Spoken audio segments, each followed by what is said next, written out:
আপনি কখনো কখনো নিশ্চয়ই কোনো ব্যক্তিকে এটা বলতে শুনেছেন বা আপনি নিজে বলেছেন বা ভেবে দেখেছেন যে আমি আমার নিজের জীবনে যেটা করতে চেয়েছিলাম সেটা করতে পারলাম না, যে লক্ষ্য অর্জন করতে চেয়েছিলাম সেটা অত্যন্ত কঠিন ছিল, আমি এগোতে পারলাম না, আদি ইত্যাদি। আমরা সবাই কখনো না কখনো ভাবি যে লক্ষ্য আমরা নির্ধারণ করেছি সেটা আমাদের পক্ষে অত্যন্ত কঠিন, প্রায় অসম্ভব। আমাকে বলুন, যে প্রত্যেকটা বস্তু বা সাফল্য যা কিছু আপনি কামনা করেছেন কোনোটাই কি সরল ছিল? নির্বাচনের সময় সেটা সরল ছিল না, সেই জন্যই আপনি সেই লক্ষ্যটা নির্বাচন করেছেন। কারণ সংসারের যে কোনো বস্তু বা কোনো সাফল্য যদি খুব সহজে পাওয়া যায় বা কম চেষ্টা করেই লাভ করা যায়, সেটা আমাদের ততটা সন্তুষ্ট করে না। সেই জন্য আমরা জেনে বুঝেই কঠিন লক্ষ্য নির্বাচন করি, কারণ সেই লক্ষ্য আমাদের প্রতিস্পর্ধা এবং সংঘর্ষের সম্মুখীন করে, যার সম্মুখীন হয় অগ্রসর হওয়ার পরে আমরা আরও বেশি শ্রেষ্ঠ হয়ে উঠি। সেই জন্য কিছু অসম্ভব কিনা সেই বিষয় চিন্তা করবেন না, শুধু অগ্রসর হতে থাকুন, নিজের কর্ম করুন, সেই লক্ষ্যকে প্রাপ্ত করুন, আর আমার সাথে ভালোবেসে বলুন, রাধা রাধা। মানুষ জীবনে সব সময় চিন্তা করে, ভাবতে থাকে যে তার জীবনে কতই না সমস্যা, তারপরে নিজের আশেপাশে দেখে আর ভাবে যে সবাই কত প্রসন্ন, শুধু আমার জীবনেই সমস্যা আছে। কিন্তু বিষয়টা তা নয়। শুধু প্রত্যেক ব্যক্তিরই নয়, প্রত্যেক প্রাণীরও জীবনে সমস্যা আছে। এবার মানুষ একটা পাখিকে দেখে এটাই ভাবে যে এদের জীবন কতটা সহজ, কোনো দেশেরই সীমারেখা এদের ওপর লাগু হয় না, কোথায় থাকবে সেই নিয়েও কোনো ভাবনা নেই, কত শান্তির জীবন এদের। তারপর সে একটা পিঁপড়েকে দেখে আর এটা ভাবে কি অসাধারণ, এদের তো সারা জীবনই মাটির উপরেই অতিবাহিত হয়, খাবারটাও মাটিতেই পেয়ে যায়, কি শান্তির জীবন এদের। কিন্তু যখন কোনো ঝড় আসে তখন সবার আগে সেই পাখির বাসাটাই ঝড়ে ভেঙে যায়। এই পাখি যে শাখাতেই গিয়ে বসে পড়ুক, তাদের উপর সবসময় সংকট থাকে যে ওপর থেকে কোনো বড় পাখি এসে তাদের উপর প্রহার না করে, তারা নিজেদের প্রাণ না হারায়। আর যদি কথা বলি পিঁপড়েকে নিয়ে, এদের উপর সবসময় সংকট থাকে যে কোনোভাবে বাতাস বা জল এদের ভাসিয়ে না নিয়ে যায়, কোনো প্রাণী ওকে পা দিয়ে পিষে না দেয়, এই পিঁপড়ে পিষ্ট হয়ে না মারা যায়।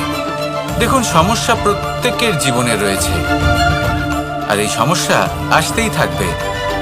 এর অর্থ এটা নয় যে এই সমস্যার সম্মুখীনই হওয়া যায় না, এর সমাধানও সম্ভব নয়। প্রত্যেক সমস্যার সমাধান অবশ্যই আছে, শুধু শান্ত মনে সেটা খুঁজে বের করতে হবে।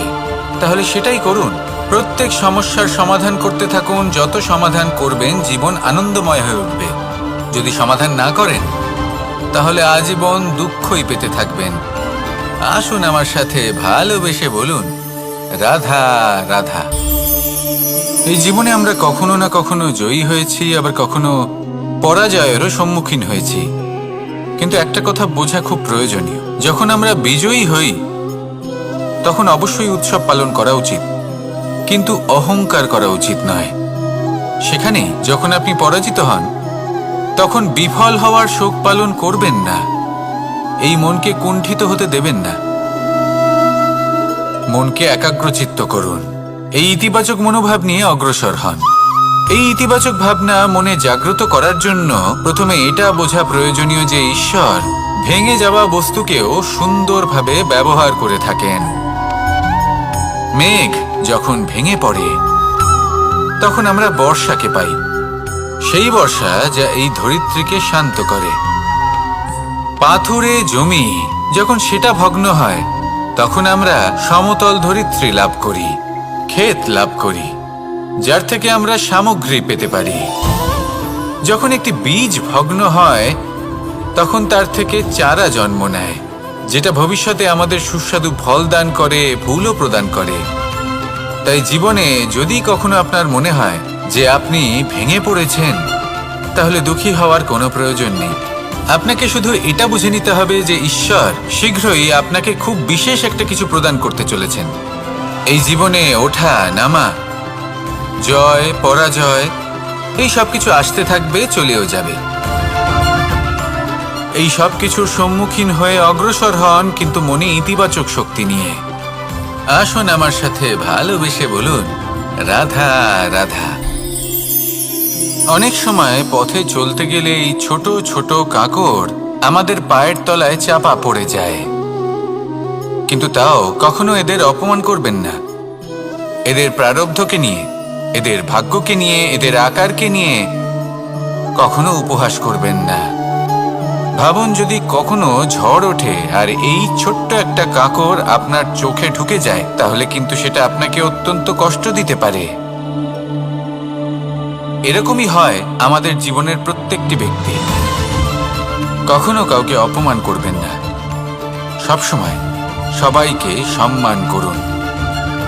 যদি আপনি কাউকে অপমান করেন, যদি আপনি কাউকে ছোট অনুভব করান, হতে পারে সময় এলে পরে সেই ব্যক্তিও আপনার শত্রু হয়ে উঠবে, আপনাকে বিকট পরিস্থিতিতে ফেলতে পারে। সেই জন্য কারোর আকার দেখে তাকে সম্মান করবেন না। এই সংসারে সবাইকে সম্মান করুন, সবাইকে ভালোবাসুন, আর আসুন আমার সাথে ভালোবেসে বলুন, রাধা রাধা। এই সংসারে ভৌতিক বস্তুরও নিয়তি আছে। যারাই এই সংসারে আসে বা উৎপন্ন হয়, তারা কিছুমাত্র সময় পর্যন্তই এখানে থাকতে পারে, আর তারপরে সেও লুপ্ত হয়ে যায়, অর্থাৎ সে নিজেও এই পঞ্চমহাভূতে সমাহিত হয়ে যায়। আমাদের সাথেও ঠিক এটাই হয়। সেই জন্যই ঈশ্বর দ্বারা প্রদত্ত এই উপহারের বিষয়ে ভাবুন, এই জীবনের বিষয়ে ভাবুন। ঠিক যেমন বিশ্বাস ভঙ্গ হলে কোনো ব্যক্তি আমাদের কাছে অপরিচিত হয়ে যান, ঠিক সেরকমই শেষ নিঃশ্বাস ত্যাগের পর এই শরীরও আমাদের কাছে পরই হয়ে যায়। তাই এই শরীর থাকাকালীন শ্রেষ্ঠভাবে একে সদ্ব্যবহার করুন, এই জীবনে শ্রেষ্ঠ কর্ম করুন। আর এই জীবনকে শ্রেষ্ঠভাবে যাপন করার জন্য কিছু কথা বোঝা প্রয়োজনীয়। যদি আপনি কারোর প্রশংসা করেন, তাহলে পূর্ণ হৃদয় দিয়ে করুন। যদি আপনি হস্তক্ষেপ করে থাকেন, তাহলে মস্তিষ্ক দ্বারা করুন। যদি আপনি সমীক্ষা করেন, তাহলে বিবেক দ্বারা করুন। যদি আপনি ধন অর্জন করতে চান, তাহলে নীতি অনুসারে চলুন। যদি জীবনযাপন করতে চান, তাহলে রীতি মেনে করুন। আর যদি ঈশ্বরের ভজন করতে চান, তাহলে ভক্তিভাব নিয়ে করুন। শুধু এই কথা মনে রাখবেন যে আপনার এই জীবন কিন্তু অনিশ্চিত কাল পর্যন্তই আছে। কতক্ষণ আছে সেটা কেউ জানে না। তাই কিছু মুহূর্ত যেটা যাপন করতে আমরা এখানে এসেছি, সেখানে ক্রোধ, অহংকার, ঈর্ষা, এইসব আবেগের কি গুরুত্ব বলুন তো? এগুলো ত্যাগ করুন। মানুষকে ক্ষমা করতে শিখুন, আস্তে আস্তে বিশ্বাস করতে শিখুন। এই সংসারে নিঃস্বার্থভাবে প্রেম করতে শিখুন, আর সবার মধ্যে আনন্দ বিতরণ করুন। তাই এই সব গুণ যদি আপনি আত্মসাৎ করতে পারেন, তাহলে আপনার জীবনে শুধু আনন্দ এবং আনন্দই বিরাজমান হবে। আসুন আমার সাথে ভালোবেসে বলুন, রাধা রাধা। জল, জল এই পৃথিবীতে বেঁচে থাকার জন্য আবশ্যক তো বটেই, কিন্তু এই জল আমাদের একটা অত্যন্ত গুরুত্বপূর্ণ শিক্ষা প্রদান করে। কখনো এই জলকে দেখেছেন? যে পরিস্থিতিতেই এই জল প্রবাহিত হোক না কেন, এর উপর যা কিছুই প্রভাব থাকুক না কেন, এর পথে যতই বাধা আসুক না কেন, তার মধ্যে থেকে ও নিজের পথ ঠিক বের করে নেয়, কিন্তু নিজের প্রবাহ থামতে দেয় না, ক্রমাগত অগ্রসর হতে থাকে। সেরকমই একটা শিক্ষা যেটা আমরা জল থেকে পেয়ে থাকি, তা হলো এটা: আমরা যখন জলের দিকে তাকাই, তখন আমরা নিজের প্রতিবিম্ব দেখি, স্পষ্টভাবে দেখতে পাই। কিন্তু তখনই দেখতে পাই যখন এই জল শান্ত থাকে, স্থির থাকে। যদি এই জল অশান্ত হয়ে থাকে, স্থির না হয়, তাহলে আমরা এতে নিজের প্রতিবিম্ব দেখতে পাই না।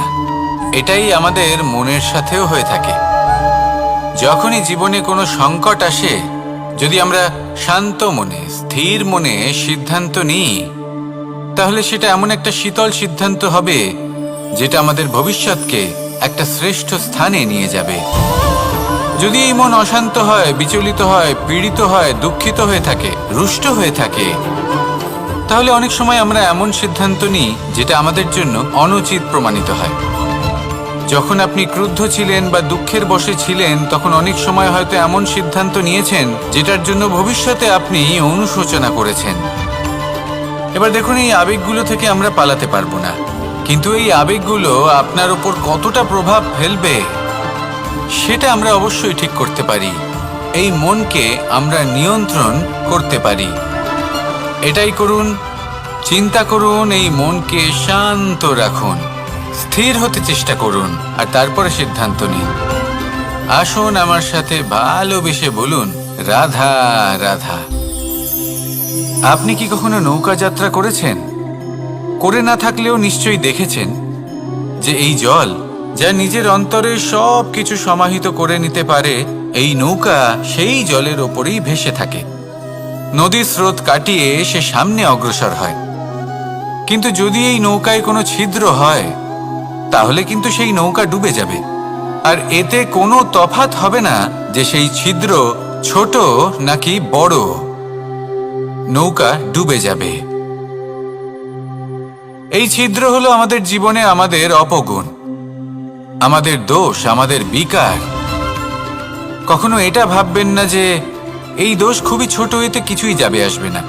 না, সেই ছোট দোষ, সেই ছোট বিকার, যদি সেটাকে শুধরে না নেন, তাহলে সেটা আপনাকে আপনার পতনের দিকে নিয়ে যাবে।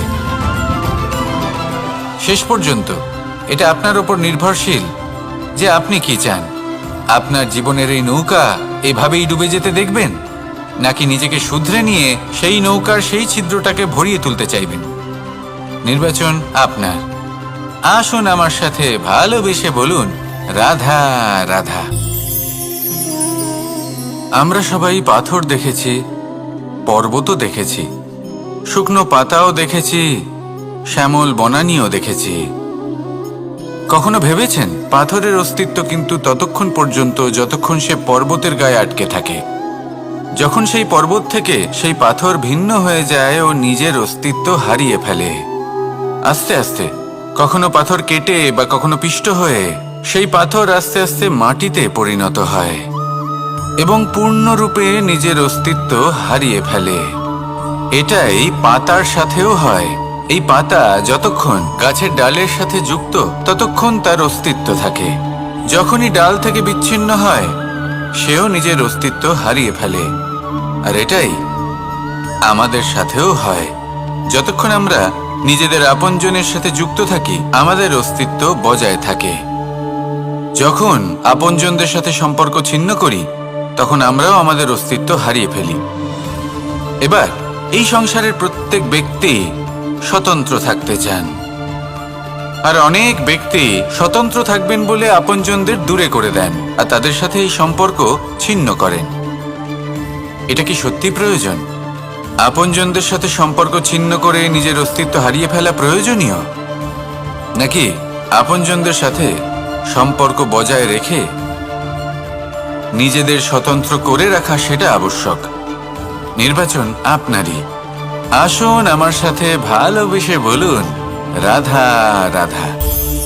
আমরা প্রত্যেকেই অবশ্যই এমন সময় দেখেছি যখন অনেকগুলো সমস্যা একসাথে আমাদের জীবনে এসে পড়ে। সমস্যা আমাদের প্রত্যেকের জীবনেই থাকে। আমরা তার সমাধান খুঁজতে চেষ্টা করি, কখনো সমাধান খুঁজে পাই, আবার কখনো যতই চেষ্টা করি না কেন কোনো সমাধান খুঁজেই পাই না। আর যখন এটা হয়, তখন মানুষ অত্যন্ত বিচলিত হয়ে পড়েন। নিজের আত্মীয় স্বজন, নিজের বন্ধু বা সংসার, এদের ওপরে এই দোষ চাপিয়ে দেন যে এদের জন্যই এই সমস্যা এসেছে। এবার যদি আমি আপনাকে কোনো পরামর্শ দিই, তাহলে এটাই বলবো যে দৃষ্টিভঙ্গি পাল্টে দেখুন। এই দৃষ্টিভঙ্গি দিয়ে দেখুন যে এই সংসারে যে সমস্যাই আসুক না কেন, তার জন্য কেউ দোষী নয়, না আপনি না অন্য কেউ। এই পুরো খেলাটাই আপনার মানসিকতা, আপনার দৃষ্টিভঙ্গির, আপনার মনের। কিভাবে বোঝাচ্ছি? যখন আমাদের মন শক্ত থাকে, তখন কঠিন থেকে কঠিনতর পরিস্থিতিও আমাদের জীবনে খুব বেশি হলে প্রতিস্পর্ধা হয়ে থেকে যায়। সেখানে যদি আমাদের মন দুর্বল থাকে, তখন অল্প কঠিন পরিস্থিতিও আমাদের কাছে খুব বড় সমস্যা হয়ে যায়, তাই না? একটা শক্ত মন কঠিন পরিস্থিতিকে প্রতিস্পর্ধা হিসেবে দেখে আর তার মধ্যে ওটা সুযোগ খুঁজে নেয়। আমাদের শুধু এটাই করতে হবে। এই সংসারে অন্য কাউকে দোষী মনে করলে আপনার সমস্যা দূর হয়ে যাবে না। সেই জন্য এই সংসারকে দোষ দেওয়ার বদলে এই সমস্যার মূলে চলে যান, সেটাকে বুঝুন, নিজের এই মনকে শক্ত করে তুলুন। যদি আপনার মন শক্তিশালী হয়, তাহলে এই সংসারে অনেক বড় বড় কঠিন থেকে কঠিনতর পরিস্থিতিও যদি আসে, আপনার জীবনে যতই বড় বড় সমস্যা আসুক না কেন, আপনার লক্ষ্য লাভে বাধা দিতে পারবে না। আসুন আমার সাথে ভালোবেসে বলুন, রাধা রাধা। কখনো এই প্রকৃতির দিকে তাকিয়ে থাকবেন। এই প্রকৃতি অনেক ধরনের শিক্ষা দেয়। কোনো একটা গাছকে দেখুন, কিভাবে সে মাটি থেকে জল শুষে নেয়। সে ঝড় হোক বা হোক কড়া রোদ, সব সহ্য করে এবং অবশেষে সে ফল ধারণ করে। আর সেই ফল উৎপন্ন করার পরে সে ফল কিন্তু সে নিজে গ্রহণ করে না, এই সংসারকে প্রদান করে, যাতে পশু পাখি মানুষ তারা এই ফল গ্রহণ করে শক্তিশালী হয়ে উঠতে পারে, সুস্থ থাকতে পারে। সেভাবেই নদী, সরোবর এরা নিজেরাও কিন্তু নিজেদের জল গ্রহণ করে না, মাটিকে প্রদান করে, পশু পাখিকে প্রদান করে।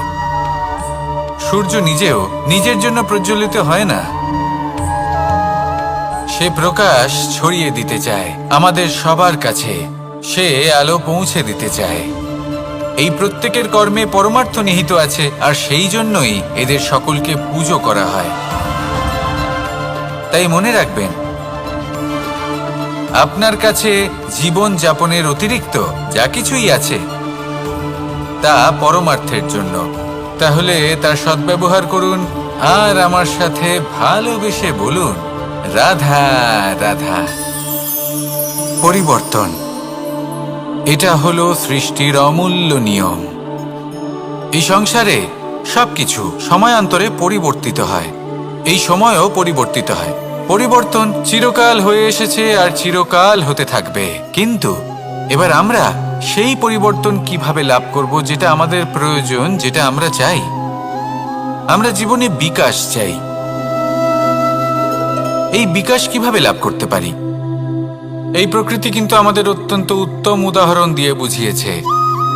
একটি বিন্দুর উদাহরণ দিয়েছে, যা ভবিষ্যতে একটা বিশাল নদীর আকার ধারণ করে। এটা কিভাবে হয়? মেঘ থেকে একটি বিন্দু ঝরে পড়ে সেই পর্বতের ওপর যেখানে হিম আছে। সেই হিমের সংস্পর্শে আসা মাত্র সেই বিন্দুর সাথে আরো বেশ কিছু বিন্দু যুক্ত হয়। তারপর তারা অগ্রসর হয়, আরো কিছু বিন্দু যুক্ত হয়, আস্তে আস্তে একটা ক্ষীণ ধারার রূপ ধারণ করে এবং সেটাই ভবিষ্যতে আরো এগোতে থাকে।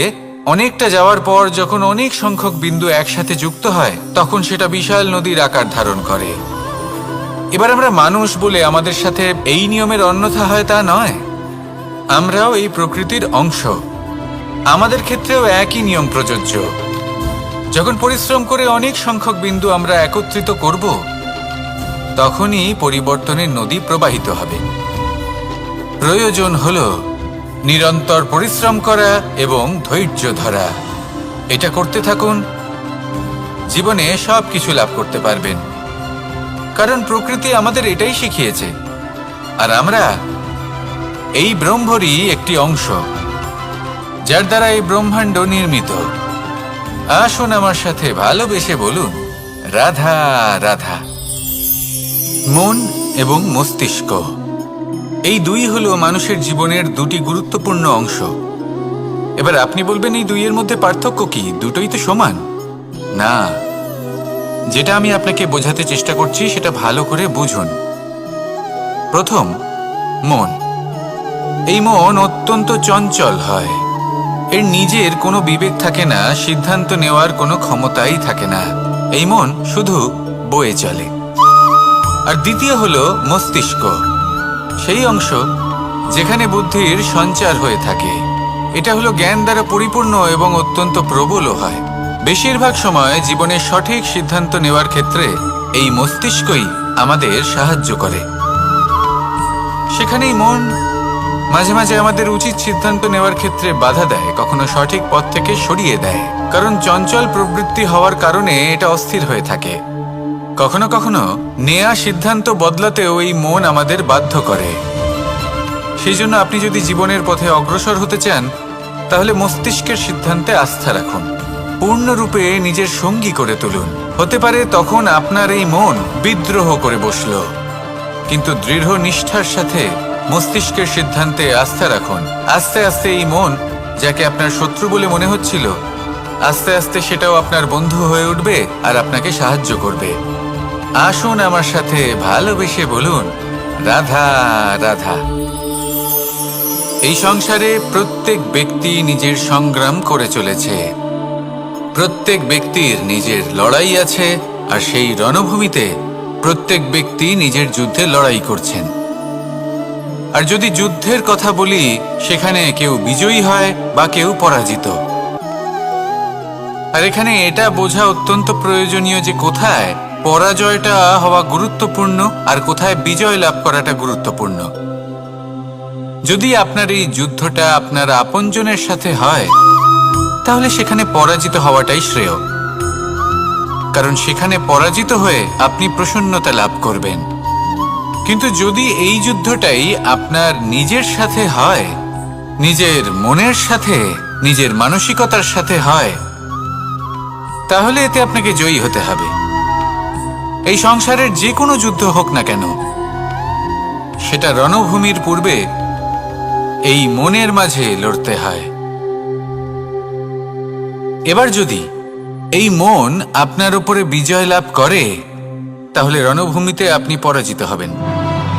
কিন্তু যদি আপনি এই মনের উপর বিজয় লাভ করতে পারেন, তাহলে এই সমগ্র সংসারে এমন কোনো স্থান নেই, এমন কোনো রণভূমি নেই যেখানে আপনি জয়লাভ করতে পারবেন না। আসুন আমার সাথে ভালোবেসে বলুন, রাধা রাধা। এই যে সূচ দেখছেন, এর স্বভাব হলো গেঁথে যাওয়া। আর যদি এটা গেঁথে যায়, তাহলে এটা যন্ত্রণা দেবে।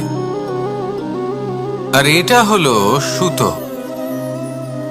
যদি এই সুতোটা কোনো ঘুড়ির সাথে বেঁধে দেওয়া হয় এবং এই ঘুড়িটা ওড়ানো হয়, তাহলে অন্য কোনো ঘুড়ির সুতো কাটতে এটা সাহায্য করতে পারে। কিন্তু যদি সূচ আর সুতো এই দুইকে একসাথে জুড়ে দেওয়া হয়, তাহলে এটা বস্ত্র নির্মাণ করতে পারে, কোনো জিনিস জুড়তে কাজে লাগতে পারে। এটাই হলো সংগঠনের শক্তি।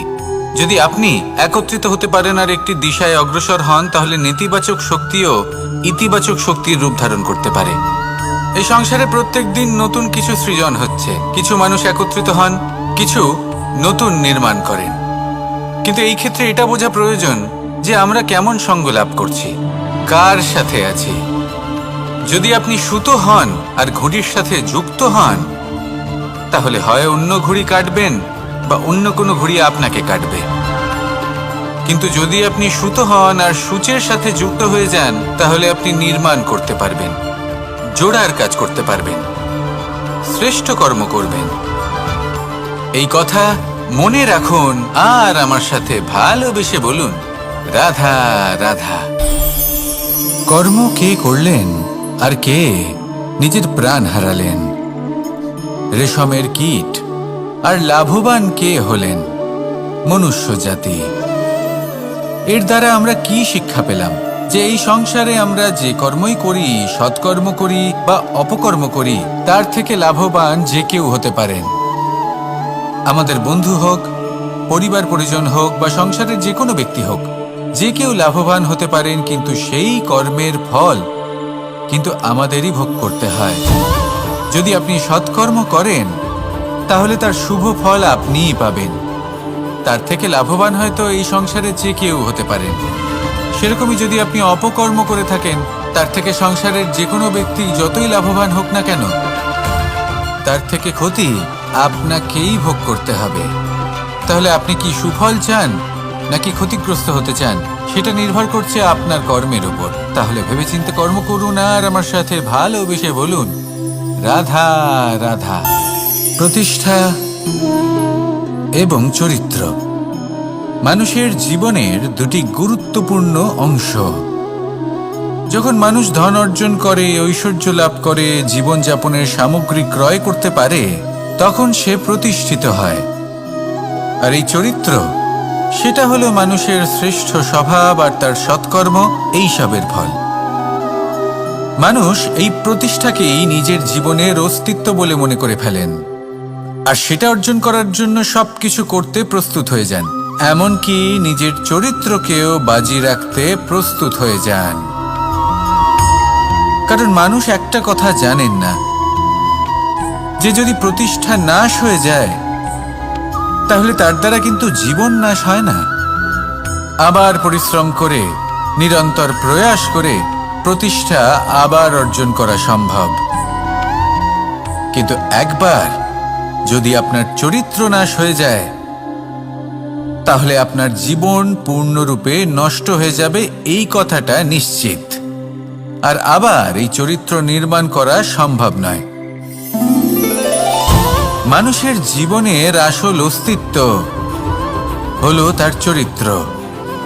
যদি কোনো ব্যক্তির চরিত্র অত্যন্ত শ্রেষ্ঠ মানের হয় তাহলে সে এই সংসারের সব কিছু লাভ করতে পারবে যেগুলো তার প্রয়োজন।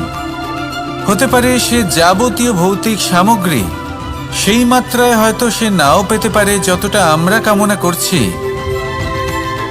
কিন্তু তার জীবন এবং তার অন্তর্মন সুখ এবং আনন্দ দ্বারা পরিপূর্ণ হয়ে থাকবে, এই কথাটা নিশ্চিত। সেই জায়গায় এমন অনেক ব্যক্তি যারা প্রতিষ্ঠিত, তারাও কিন্তু অন্তর্মন এবং জীবনের এই সুখ লাভ করতে পারেন না। এবার আপনি কি অর্জন করতে চান সেটা আপনাকে বুঝতে হবে।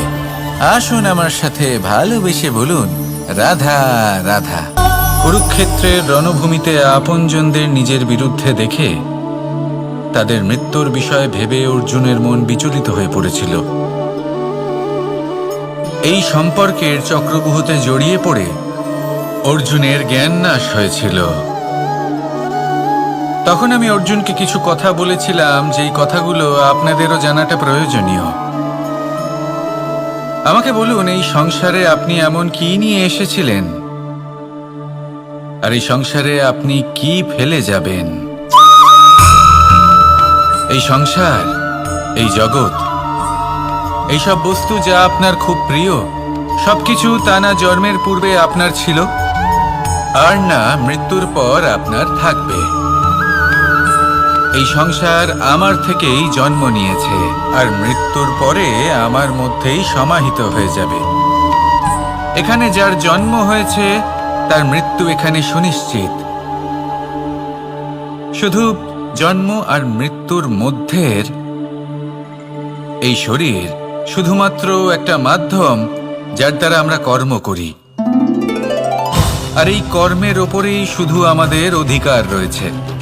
কিন্তু এই সংসারের কিছু অজ্ঞানী এই বিকারগুলোতে জড়িয়ে পড়ে ফল লাভের ওপর নিজের মনোনিবেশ করে, ফলের চিন্তা করতে থাকে।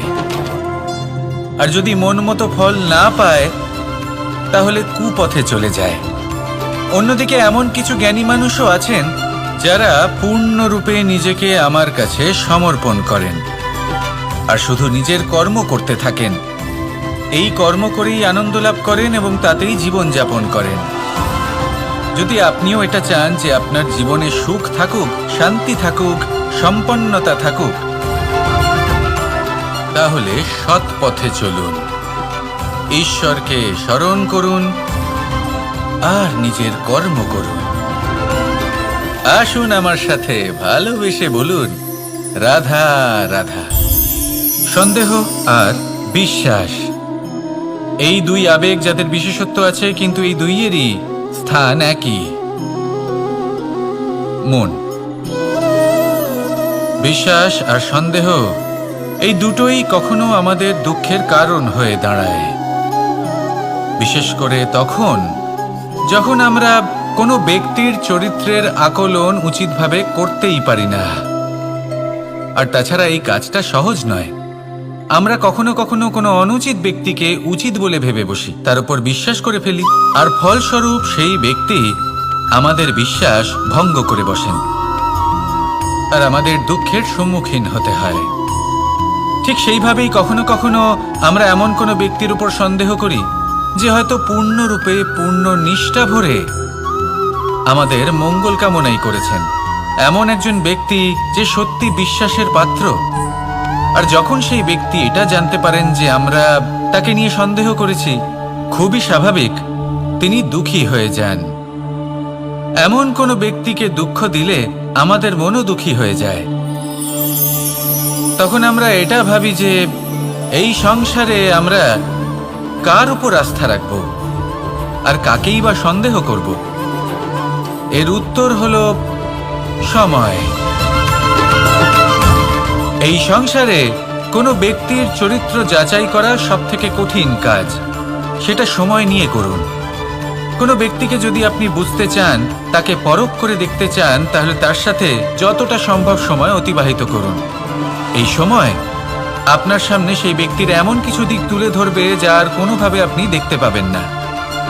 তারপর কি, সময়ের সাথে আপনি জানতে পেরে যাবেন যে এই ব্যক্তি, তার উপর বিশ্বাস করা উচিত নাকি অনুচিত। শুধু এভাবেই যাচাই করুন আর আমার সাথে ভালোবেসে বলুন, রাধা রাধা। গোবর্ধন পর্বতের সাথে আমার সম্পর্ক কেমন আপনারা জানেন। অনেকদিন আগে যখন আমি ছোট ছিলাম, একদিন আমি আর বাবা গোবর্ধন পর্বতে ওঠার চেষ্টা করছিলাম।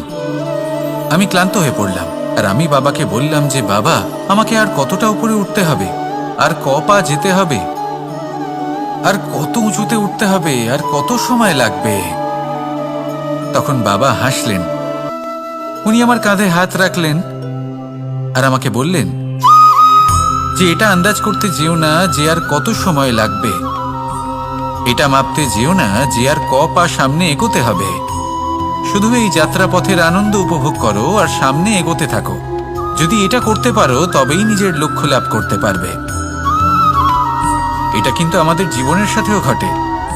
আমরা চিন্তিত হয়ে পড়ি যে এখনো আর কতটা সামনে এগোতে হবে, আর কতটা চেষ্টা করতে হবে, কতটা পরিশ্রম করতে হবে, আর কত সময় লাগবে নিজের লক্ষ্যে পৌঁছতে। এই চিন্তা ত্যাগ করুন, নিজের দৃষ্টিভঙ্গি পাল্টান, আর এটা ভাবুন যে আরো কত শ্রেষ্ঠ কর্ম করতে পারি সামনে এগোনোর জন্য, আর কত তীব্র গতিতে আমি সামনে এগোতে পারবো। সামনে অগ্রসর হওয়ার এই যে যাত্রা বড়ই সুন্দর, এটার আনন্দ উপভোগ করুন। বাবার এই শিক্ষার কারণে আমি গোবর্ধন পর্বত হাতে তুলতে পেরেছি। দিনের শেষে এটা আপনার উপর নির্ভর করছে যে নিজের পর্বতরূপী লক্ষ্যকে আপনি নিজের হাতের মুঠোয় ধরে রাখতে পারবেন নাকি নয়। আসুন আমার সাথে ভালোবেসে বলুন, রাধা রাধা। এই সংসারে প্রত্যেকটি ব্যক্তির নিজস্ব বিশেষত্ব আছে, আর এই বিশেষত্ব কারোর কাছে শক্তির সমান, কারোর কাছে দুর্বলতা। তা সে মানুষই হোক বা পশু পাখিই হোক না কেন। যেমন মাছ নিজের সমগ্র জীবন জলের মধ্যেই যাপন করতে পারে, কিন্তু সে বনের মধ্যে ছুটতে পারবে না। সেখানে সিংহকে বনের রাজা বলা হয়, কিন্তু সে তার আধিপত্য জলে স্থাপন করতে পারবে না। যদি এই সিংহ মাছকে এই প্রতিস্পর্ধা জানায় যে তুমি বনের মধ্যে এসে আমার সম্মুখীন হও, তাহলে সেটা অনুচিত হবে। সেটা মাছের দুর্বলতা নিয়ে উপহাস করার মতোই হবে। এবার সংসার এটা দেখে যিনি দুর্বল তার পরিস্থিতি দেখেও হাসবে, আর আপনার মূর্খামি দেখেও উপহাসই করবে। সেই জন্য নিজের জীবনে সব সময় যদি নিজের তুলনা করতে হয়, তাহলে সেই ব্যক্তির সাথে করুন যে বল, স্থান এবং ধন এই তিন দিকে আপনার সমতুল্য, কারণ সেক্ষেত্রে দুজনেই উচিত শিক্ষা লাভ করবেন। যদি এমন কোনো ব্যক্তি থাকেন যিনি আপনার থেকে শক্তিশালী, কিন্তু তিনি আপনাকে দুঃখ দেওয়ার চেষ্টা করছেন, তাহলে এটা জেনে রাখবেন যে মানুষ কিন্তু সেই গাছেই পাথর ছুঁড়ে মারে যার ফল অত্যন্ত সুমধুর হয়ে থাকে। আর যদি আপনি বেশি শক্তিশালী হন, তাহলে অহংকার করবেন না। এটা মনে রাখবেন, অনেক বড় বড় পাথরও জলে ডুবে গিয়ে নিজের অস্তিত্ব হারিয়ে ফেলে। নিজের নিজের শক্তি সম্পর্কে সচেতন হন, সবাইকে ভালোবাসুন, সবাইকে সাহায্য করুন আর আমার সাথে ভালোবেসে বলুন রাধা রাধা।